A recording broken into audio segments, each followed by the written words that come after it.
than us. ChatGPT, Sora AI, the DeepMind, Google, all the different versions of artificial intelligence. So this is all sort of connected, right? Because I'm a programmer and I'm interested on both sides. I'm interested in how programming is going to change us, and I'm interested in how artificial intelligence is going to change us. And in between is going to be the connection of the human intelligence, and that's us. And that's why it's so critical to learn intelligence. And you might not like me, you might hate me, you might not like the format of this, you might like a nice clean video, and I might change that later in the future. But for me personally, I need to create these videos just to get the content out there. And I'm also writing it, taking notes, and then I'm going to put it all into the book, and I'm going to repurpose it later for more videos. But basically, artificial intelligence and human intelligence, there's lots of characteristics and capabilities of AI. Language learning models, they can all sort of do any job, really. You could tell them, I have ChatGPT right here, like how to be a plumber, right? So how to be a plumber, let's ask him. And then it says combination of education, training, apprenticeship. We research the profession, gain practical experience, get a license, written exam, and then specialize in residential, commercial, industrial, organizational, start your own business, do marketing to potential clients. So boom, right there.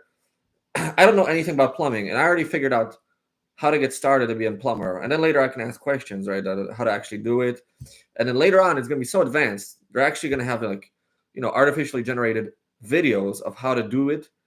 And then so now we're still in the phase of humans connecting with artificial intelligence. But in the future, it's going to be just a replacement. We're not even going to be needed. So that's why intelligence is more than like a creative hobby. It's more of like staying alive. If you're a young person between, let's say, 20 to 40, let's say, then you still got at least 30 more years you're going to be working. And you're going to be competing with artificial intelligence on every single level, including myself. So that's why I'm interested in every single aspect. And the more, practical application of this I know is to actually study contextually within a skill, within a discipline, within a career, something related to your job or your career, so to speak. But I'm sort of a metacognitive person. I like to, if you like to study, the physics, reality, psychology, even film production, video game production, it's all sort of connected because you want to learn how to be better. So see, when you're a beginner and you're learning these concepts, they all seem so separate, like how to write a book, how to make a film, how to design a video game, how to be a plumber. But in fact, it's all elements of performance and personal achievement. And, with engineering and technology taking place, the future scenarios we're going to be involved in, we're going to be not necessarily optimized for maximum performance. And that's kind of what I like to be interested in. And, so I have three things I'm interested in. I'm interested in the psychology of things, or the hypnosis of things, or communication, whatever word you use, those are all still the same thing for me. So I'm interested in those things. And then, I'm interested also in video game production. If I have a game studio, QBP. I'm making the Witch game. I'm making a witch, like you're a player and you're following a witch. With the hat and all, that sort of witch. And then the third thing I'm interested in is the technology side of it, right? So there's the intelligence, then there's games, and then there's tech. Those are the three things I'm interested in. So that's sort of how I spend my time. And I realize not a lot of people are actually interested in intelligence. What's on the news, like all that stupid crap, like Puff Daddy and,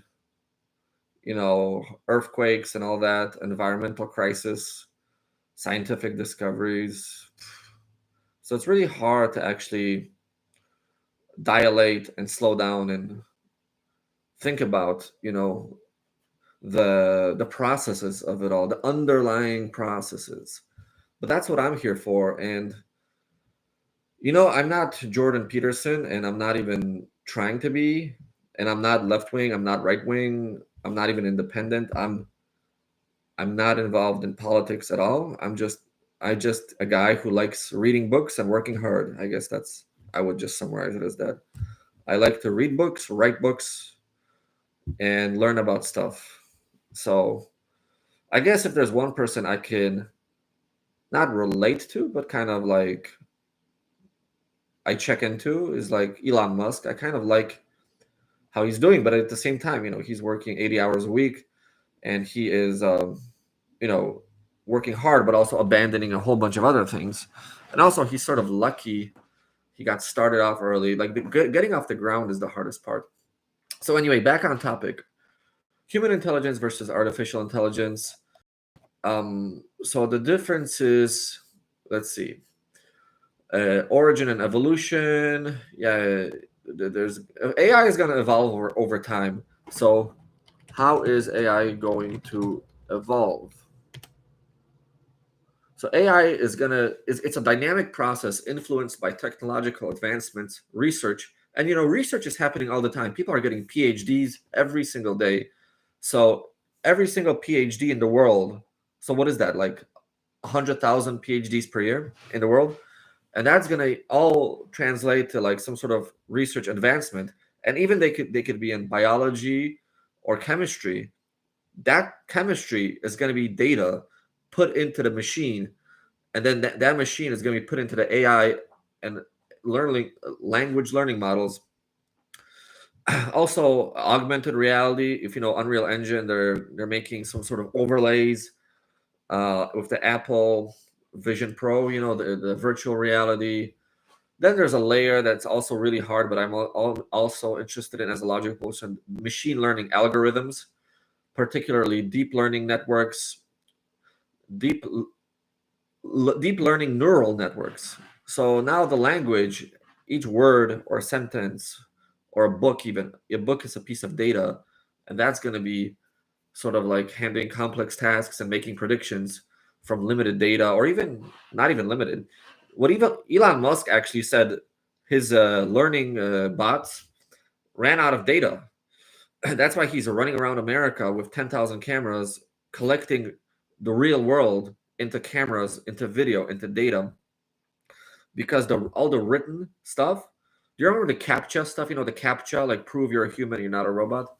All that stuff is, if you didn't know, used for artificial intelligence. It's actually not going to garbage. All that stuff you're doing is you're working for free for them. CAPTCHAs, CAPTCHA, CAPTCHA, CAPTCHA. So, so I'm gonna write that into chat just so we remember.